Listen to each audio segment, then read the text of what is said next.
Dilalap si jago merah, satu unit rumah pimpinan Pondok Pesantren Darussalam Gampong Blangporoh, Kecamatan Labuhan Haji Barat, Kabupaten Aceh Selatan, pada Rabu, tanggal 23 November tahun 2022, sekira pukul 14.30 WIB.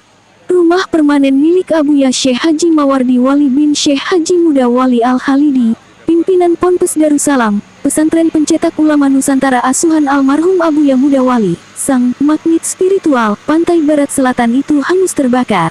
Salah seorang ponakan Abuya Mawardi, Mukaromah Wali, mengatakan berdasarkan pengakuan sejumlah saksi mata, percikan api baru terlihat saat bagian plafon sudah terbakar.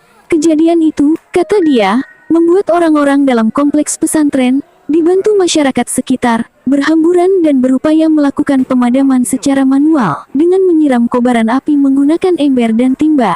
Sambungnya, masyarakat juga berusaha menghubungi mobil pemadam kebakaran milik Badan Penanggulangan Bencana Daerah BPBD Aceh Selatan. Berselang beberapa menit, 2 unit mobil damkar tiba di lokasi, berusaha menjinakkan api agar tidak menjalar ke bangunan lainnya.